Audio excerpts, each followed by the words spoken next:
Hey everybody, John here, and I want to talk about an interview. It's between Timothee Chalamet and Nardwaur. Now, if you're unfamiliar with Nardwaur, he has a certain type of personality, and I want to talk about this interview because I love seeing people's passions. It's clear that Timothee Chalamet is passionate about acting, and in this moment, acting is Bob Dylan. This interview has a lot of really fun parts from the beginning, with Tim rolling in because he's so excited to see Nardwaur. It's really cool. He actually shouted out Nardwaur as far back as 2017 in interviews before. So Nardwaur normally interviews musicians or music groups, and he's an interviewer who's known for always doing a lot of background research and kind of digging into people's past lives. In this interview, Nardwaur brings up Timothee Chalamet's kindergarten teacher, Mrs. Davis, and Timothee doesn't quite Your get kindergarten it. teacher, Nardwaur tries to cue him up. Miss Davis, yeah, whoa. But he eventually gets there. Insane. It's almost like throughout this interview, Timothee knows more about Bob Dylan than he does himself, or at least his past self. Did you know Timothee Chalamet got knighted by Lil B, the bass god? I had no idea. You learn a lot in this. Tim also loves saying shout out to everything. Shout out Big Joe Williams, shout out Victoria Spivey, shout out Suze Rotolo, shout out Top Gun. Sometimes no shout out. No shout out to the blacklisting,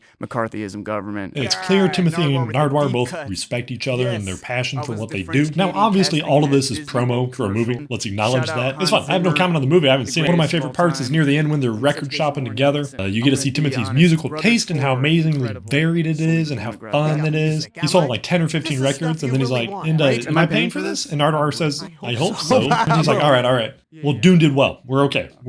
And that's just funny. Yeah, Dune did well, so he can get those records. Anyway, if you're looking for something to listen to while doing the dishes, maybe even watching for some of the visual intrigue as well, I recommend this interview. You get to hear from some people that like doing what they're doing, and I love seeing that. Is my forehead always this big? Everybody, you take care now.